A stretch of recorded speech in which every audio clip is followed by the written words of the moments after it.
the humility of our human nature, earth to earth, ashes to ashes, dust to dust.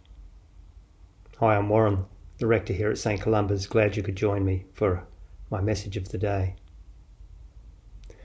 When we inter ashes here in the memorial garden, I transfer the ashes from the container in which they arrive into an urn, which just makes it easier to pour the ashes into the ground at the appropriate time. But a few years back, I realised that, of course, even though we empty the urn carefully each time, there would be some dust from each of the other interments that have happened before. So every time that we inter ashes in the ground here, there's a little bit of everyone else that we've ever interred going into that hole. It's quite a beautiful image of our connectedness. And ashes remind us of our human humble nature. Last Wednesday, we had Ash Wednesday, the beginning of Lent, where we are signed with the sign of the cross in ash on our foreheads to remind us of our humble nature. But it also reminds us of our incapacity to go beyond dust unless somehow we were to deny our very nature as human beings.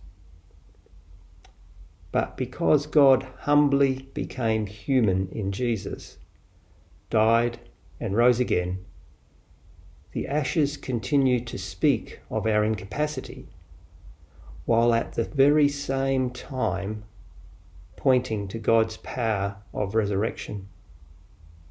The two, in the Christian schema, go together.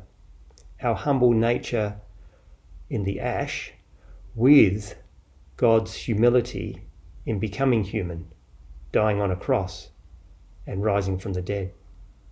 God taking on our incapacity as a human being, that is, earth to earth, ashes to ashes, dust to dust, but joining that incapacity with God's infinite capacity. Ash in Jesus, in his resurrection, is taken where it cannot go on its own. Because of the resurrection, ash, our ash, is called to a destiny beyond its natural capacity. So that's why ash is such a potent sign on Ash Wednesday. We are reminded of our incapacity and the drying up we all experience as life takes its toll and the years go by. But simultaneously, as we are signed with the sign of the cross in ash on our foreheads, our gaze is directed beyond our incapacity to the God who takes us home by God's power. Thanks for joining me.